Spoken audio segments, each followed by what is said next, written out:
सिंह का यूट्यूब पर हमारे पास सवाल आया हुआ है। अदानी पावर पे ये राय जानना चाहते हैं। इन्होंने 847 के भाव पे खरीदारी की हुई है और 9,000 से ज्यादा के नुकसान में यहाँ पर बैठे हुए हैं। पूछ रहे हैं कि क्या करना चाहिए। राजेश जी, अदानी पावर।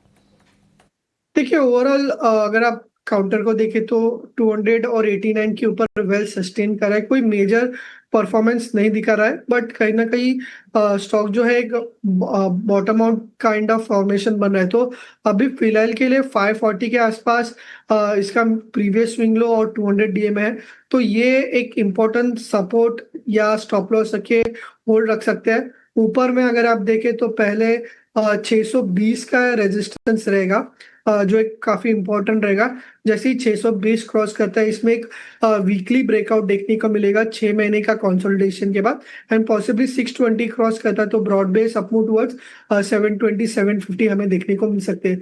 तो फिलहाल कंसोलिडेशन में है, बट नीचे में अगर आप देखें तो 530 540 के एक सपोर्ट जोन है, इसे एक स्टॉप लॉस रख के होल्ड रखा जा सकता है। अदानी पावर में फिलहाल होल्ड करने की सलाह। यूट्यूब के ही कुछ दर्शक हैं, एक तो हेमंत शर्मा साहब का सवाल मैं लूंगी और प्रभात शाह का लूंगी।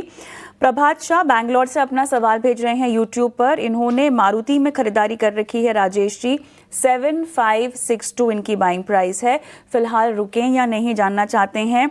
हेमंत शर्मा जी का भी एक सवाल है, एक तो इन्होंने IEX 221 पर लिया हुआ है और दूसरा ITC में इनकी खरीदारी है 434 पर, और दोनों में ही पूछ रहे हैं कि एग्जिट करें या बने रहें। तो शुरुआत मारुति से 7562, प्रभात शाह की क्वेरी।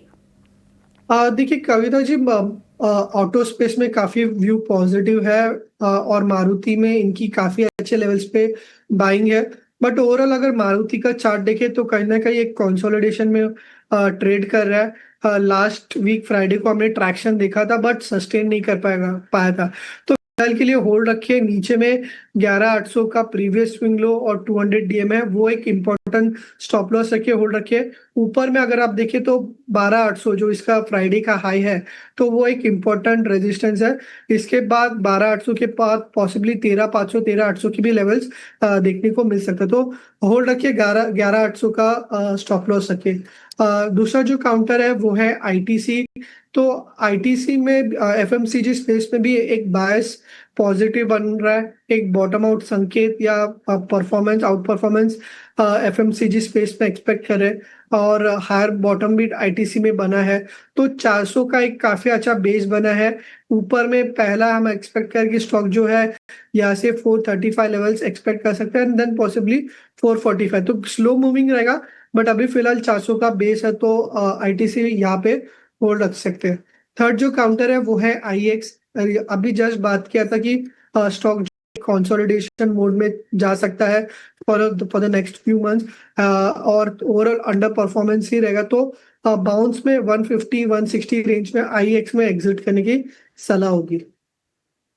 तो ये है राय आपको इन तमाम स्टॉक्स पे। चलिए, इतने ही सवालों को हम शामिल कर पाएंगे आज के शो में, क्योंकि हमें अब विदा लेना होगा। राजेश जी, बहुत बहुत शुक्रिया करेंगे आपका समय देने के लिए और तमाम दर्शकों के सवालों के जवाब देने के लिए। चलिए विदा तो लें, लेकिन उससे पहले आपको यहाँ